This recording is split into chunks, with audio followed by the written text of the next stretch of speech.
اعوذ باللہ من الشیطان الرجیم بسم اللہ الرحمن الرحیم انما جزاء الذین یحاربون اللہ ورسولہ ویسعون فی الارض فسادا ان یقتلوا او یصلبوا او تقطع ایدیہم وارجلہم من خلاف او ينفوا من الارض ذلک لهم خزی فی الدنیا ولہم فی الآخرة عذاب عظیم۔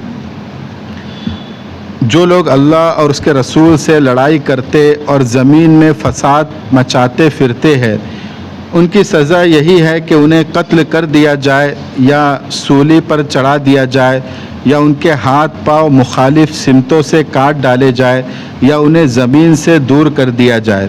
یہ تو دنیا میں ان کی رسوائی ہے اور آخرت میں ان کے لیے زبردست عذاب ہے۔ یہ میں نے آپ کے سامنے سورہ مائدہ کی آیت نمبر 33 تلاوت کی اور اس کا ترجمہ پیش کیا۔ اس سے پہلے ہم آیت نمبر 32 تک اپنا درس مکمل کر چکے تھے۔ اب اس کے بعد ہم آگے انشاءاللہ اس کی تفصیلات پڑھیں گے۔ اس کے پہلے ہم نے پڑھا تھا کہ اللہ تعالیٰ نے حضرت آدم علیہ السلام کے دو بیٹے حابیل اور قابل کا ذکر کیا تھا کہ قابل نے حابیل کو قتل کر دیا، ناحق قتل کیا، جس کے بارے پوری تفصیل پچھلے ہفتے آئی تھی پچھلے درس میں۔ تو اب اللہ تعالیٰ نے ایسے لوگوں کی سزا کا یہاں پہ ذکر کیا ہے جو ناحق لوگوں کو قتل کرتے ہیں۔ تو جو لوگ ناحق لوگوں کو قتل کرتے ہیں، لوٹ مار کرتے ہیں، لوگوں کو تکلیف پہنچاتے ہیں، تو ایسے لوگوں کا اللہ نے ذکر کیا اور ان کی سزا بتائی اللہ تعالیٰ نے۔ تو اللہ نے کہا کہ وہ لوگ جو اللہ اس کے رسول سے لڑائی کرتے ہیں اور زمین میں فساد مچاتے پھرتے ہیں، تو ان کی سزا یہی ہے کہ انہیں قتل کر دیا جائے یا سولی پر چڑھا دیا جائے یا ان کے ہاتھ پاؤں مخالف سمتوں سے کاٹ ڈالے جائے یا انہیں زمین سے دور کر دیا جائے۔ یہاں پر وہ لوگ مراد ہے جو قتل غارت گیری کرتے ہیں، مطلب جو ڈاکو قسم کے جو لوگ ہوتے ہیں، جو ڈاکہ زنی کرتے ہیں، ڈاکہ ڈالتے ہیں، لوگوں پہ مسلح حملہ کرتے ہیں، مطلب ہتھیاروں کے ساتھ، اور ان کا سامان چھین لیتے ہیں۔ یا اسی طرح جیسے پہلے زمانے میں ڈاکو وغیرہ ہوتے تھے تو کوئی قافلہ جا رہا ہے تو ڈاکو قافلے کو لوٹ لیتے تھے، اگر وہ لوگ مزاحمت کرے تو ان کو قتل کر دیتے تھے اور پورا سامان لوٹ لیتے تھے یا زخمی کر دیتے تھے۔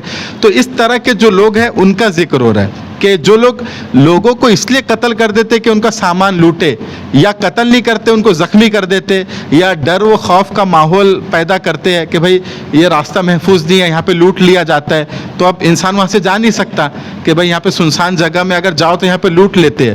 تو ایسے لوگ، یا اسی طرح کوئی گاڑی سے جا رہا ہے، اب سنسان جگہ میں چلے گئے، کچھ لوگوں نے گاڑی روکی اور ان کو لوٹ لیا، اور اگر انہوں نے مزاحمت کی تو زخمی کر دیا یا قتل کر دیا، تو یہ ایسے لوگوں کا یہاں پہ ذکر ہے۔ زیادہ تر مفسرین نے یہی لوگ مراد لی ہے۔ تو ان کی 4 سزا اللہ تعالیٰ نے بتائی ہے، 4 سزا ایسے لوگوں کی جو ڈاکہ زنی کرتے ہیں، ڈاکہ ڈالتے ہیں، ہتھیار کے ذریعے سے لوگوں کا سامان لوٹتے ہیں یا انہیں قتل کر دیتے ہیں سامان لوٹنے کے لیے۔ تو ایک سزا یہ اللہ تعالیٰ نے بیان فرمائی کہ ان کو قتل کر دیا جائے، یعنی جب وہ پکڑ میں آئے، گرفتار ہو جائے تو ان کو قتل کر دیا جائے۔ دوسری سزا یہ بتائی کہ سولی پر چڑھا دیا جائے، پھانسی ان کو دے دی جائے سب کے سامنے۔ تیسری یہ بتائی کہ مخالف سمتوں سے ان کے ہاتھ پیر کاٹ دیے جائے، مطلب ایک سیدھا ہاتھ اگر کاٹ رہے تو الٹا دایاں ہاتھ کاٹ رہے تو بایاں پیر، یا بایاں ہاتھ کاٹے تو دایاں پیر، یعنی یہ ان کا کاٹ دیا جائے جو لوگ ایسا لوگوں کو مطلب تکلیف پہنچاتے ہیں، ڈاکہ زنی کرتے ہیں۔ اور تیسری سزا یہ ہے کہ ان کو جلا وطن کر دیا جائے، جیسے ہمارے یہاں تڑی پار کرنا کہتے ہیں، مطلب وہ شہر سے باہر ان کو نکال دیا جائے یا ان کو جیل میں بند کر دیا جائے، یعنی ان کو جیل میں بند کر دیا جائے یا پھر تڑی پار ان کو کر دیا جائے۔ تو 4 سزا ان کی بتائی اللہ تعالیٰ نے۔ اچھا، یہ سزا ایک ساتھ نہیں دینا ہے، اس کے الگ الگ ہے۔ جیسا علماء نے لکھا ہے کہ جس نے ڈاکہ زنی کرنے کے لیے مطلب کسی پہ ڈاکہ ڈالا، کوئی قافلے کو لوٹا یا کسی کے گھر میں ڈاکہ ڈال دیا، اور گھر میں اگر کوئی تھا اس کو قتل بھی کر دیا اور سامان بھی لوٹا، تو قتل بھی کیا، سامان بھی لوٹا، تو اس کو سب کے سامنے پھانسی کی سزا دی جائے۔ ٹھیک ہے، یہ اس کی سزا ہے۔ اگر اس نے صرف قتل کیا، سامان نہیں لوٹا، مطلب لوٹنے گیا تھا لیکن قتل کیا، سامان لوٹنے کی نوبت نہیں آئی، تو اس کو قتل کیا جائے۔ اور اگر اس نے صرف سامان لوٹا, قتل نہیں کیا, مطلب ہتھیار دکھا کے ڈرا کے بس سامان لوٹ لیا, قتل نہیں کیا, کوئی بندوق لے کے دکان میں گیا, بندوق کی نوک پہ سامان لوٹ لیا, قتل نہیں کیا, تو اس کے ہاتھ اور پیر کاٹے جائے, مطلب ایک ہاتھ اور ایک پیر کاٹا جائے اس کا, یہ سزا اس کی ہے. اور چوتھی سزا یہ ہے کہ جلا وطن کر دیا جائے.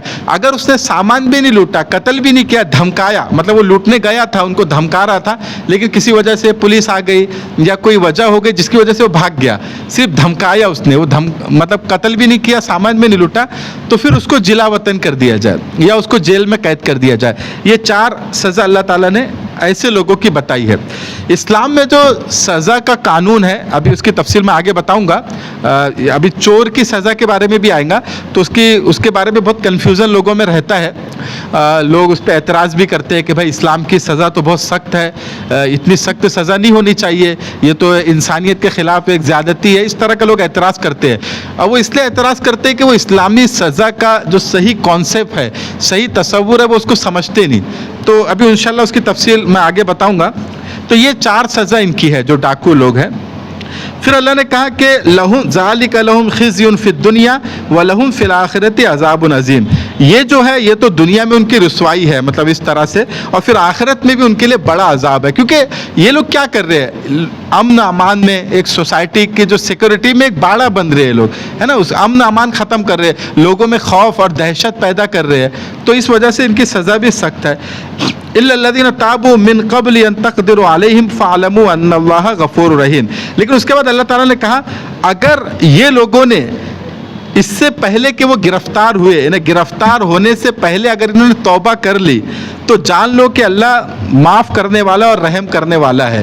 یعنی یہاں پر اللہ تعالیٰ کہہ رہے کہ اگر کوئی ڈاکو ہے, ڈاکہ زنی کرتا ہے, اور ابھی وہ گرفتار نہیں ہوا, ابھی گرفتار ہونے کا ہے, لیکن گرفتار ہونے سے پہلے ہی اس کو احساس ہو گیا کہ بھائی میں یہ غلط کام کر رہا ہوں, مجھے یہ کام نہیں کرنا چاہیے, اور لوگوں کو ڈرانا, دھمکانا, لوگوں کا مال لوٹنا, لوگوں کو زخمی کرنا, دہشت پھیلانا, ہے نا, ٹیرر پھیلانا, یہ اچھا کام نہیں ہے. اس کو احساس ہو گیا اور اس نے توبہ کر لی اللہ تعالیٰ سے کہ اللہ اب میں یہ کام نہیں کروں گا. تو پھر اللہ تعالیٰ کہہ رہے کہ یہ جو سزا ہم نے متعین کی ہے یہ منسوخ ہو جائیں گی, پھر ان کو یہ سزا نہیں دی جائیں گی. لیکن کب؟ گرفتار ہونے سے پہلے. اگر حکومت نے ان کو گرفتار کر لی, وہ جو ڈاکو ہے, چور ہے, حکومت نے گرفتار کر لی, پولیس نے گرفتار کر لی, اب گرفتار ہونے کے بعد وہ توبہ کر رہے ہیں, تو پھر توبہ نہیں مانا جائے گا, پھر ان کو سزا ملیں گی. جو 4 سزا ہے اس میں سے کوئی ایک سزا جو ان کو دینی ہے وہ ملیں گی. لیکن اگر گرفتار ہونے سے پہلے توبہ کر لے تو پھر اللہ تعالیٰ کہہ رہے کہ اب یہ سزا ان کی منسوخ ہو جائیں گی. ہاں, جو مال اور لوٹا ہے ان سے مال لے کے جو جن کا لوٹا ان کو دیا جائے گا, لیکن سزا منسوخ ہو جائیں گی. یہ اللہ تعالیٰ کا حکم ہے, اللہ تعالیٰ یہ کہہ رہے ہیں. اب اس سے پتہ چلا کہ دیکھیے انسان کتنا بھی گناہ کر لے. اب ایک ڈاکو ہے, کوئی 40 سال سے ڈاکہ زنی کر رہا ہے, کوئی 20 سال سے ڈاکہ زنی کر رہا ہے. جیسے پہلے زمانے میں بہت ڈاکو ہوا کرتے تھے, ویرپن مشہور ڈاکو ہے, کئی سالوں سے اس نے ڈاکہ زنی کی. تو اللہ تعالیٰ کہہ رہے کہ اگر توبہ کر لے تو ہم اس کو معاف کر دیں گے, مطلب اس کی سزا منسوخ ہو جائیں گی. تو اس سے پتہ چلا کہ انسان کتنا بھی گنہگار ہو, کتنا بھی گناہوں میں اس نے زندگی گزار لی ہو, اگر وہ سچی توبہ کر لے, اللہ سے سچے دل سے معافی مانگ لے, تو اللہ ضرور اس کو معاف کریں گے. بعض مرتبہ ایسا ہوتا ہے کہ ایک انسان بہت گنہگار ہوتا ہے اور پوری زندگی گناہوں میں گزر گئی, شراب نوشی میں, زنا کاری میں, بدکاری میں, یا اور گناہ کے کاموں میں, حرام کمانے میں. تو اب وہ بعض مرتبہ ایسا سوچتا ہے وہ کہ اب میرا توبہ کر کے کوئی فائدہ نہیں, میں نے تو پوری زندگی گناہوں میں گزار دی, اب کیا مجھے اللہ معاف کرے گا؟ تو نہیں. حدیث میں آتا ہے کہ جو ایسا سوچے گا گویا کہ اس نے کفر کیا, یعنی اس نے اپنی اللہ کی رحمت کو محدود سمجھ لیا کہ اللہ مجھے معاف نہیں کرے گا. تو اللہ ہر حال میں معاف کرنے کے لیے تیار ہے, بس شرط یہ ہے کہ آپ سچی توبہ کریں. اور سچی توبہ کی 3 شرائط ہے, اس سے پہلے بھی آ چکا ہے کہ سب سے پہلے وہ جو کام کر رہا تھا اس پہ ندامت ہو, افسوس ہو کہ میں نے یہ کام غلط کیا, مجھے یہ کام نہیں کرنا چاہیے تھا. دوسرا, وہ کام فوراً چھوڑ دے, یہ نہیں کہ توبہ بھی کر رہے اور گناہ بھی کرتے جا رہا ہے, ایسا نہ ہو. اور تیسرا یہ کہ آئندہ وہ کام نہ کرنے کا ارادہ کرے, تو پھر یہ سچی توبہ, اور انشاءاللہ اللہ کی ذات سے امید ہے کہ اللہ تعالیٰ اس کو معاف فرما دیں گے. تو توبہ کسی بھی عمر میں انسان کر سکتا ہے, کتنی بھی عمر آپ کی ہو جائے,